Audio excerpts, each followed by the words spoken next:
Hello friends, இன்றைக்கி mini விலாகில் காலையில் எழுந்திரிச்சதும் breakfast எல்லாம் முடிச்சுட்டு லஞ்சுக்காக வெஜிடபிளும் மீல் மேக்கர் சேர்த்து ஒரு சாதம் ரெடி பண்ணியிருந்தேன். இது கூடவே ஒரு ஃபுல் பாயில் ரெடி பண்ணி லஞ்ச் பாக்ஸுக்கு பேக் பண்ணி கொடுத்தாச்சு.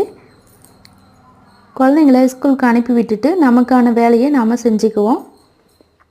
காட்டு நெல்லிக்காயெல்லாம் வாங்கிட்டு வந்து ஃப்ரிட்ஜில் வச்சா மேலே கருப்பாகிடுது. அதனால் இந்த டைம் வாங்கிட்டு வந்ததும் எல்லாத்தையும் வாஷ் பண்ணிவிட்டு கட் பண்ணி மிக்ஸி ஜாரில் போட்டு அரைச்சி எடுத்து ஒரு பாக்ஸில் ஸ்டோர் பண்ணி ஃப்ரீசரில் வச்சாச்சு. இது தேவைப்படும் போது ஒரு ஸ்பூன் போட்டு மோரில் கலந்து குடிச்சிடலாம். நான் கொஞ்சம் சீரகம், உப்பு, மல்லி இலை சேர்த்து காலையில் வெறும் வயிற்றில் குடிச்சிடுவேன். இது வெயிட் லாஸ்க்கு ரொம்ப ஹெல்ப்ஃபுல்லாக இருக்கும்.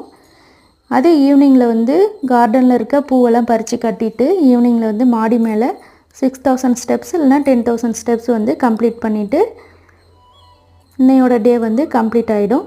இந்த நாள் உங்களுக்கு எப்படி போச்சுன்னு கமெண்டில் சொல்லுங்கள்.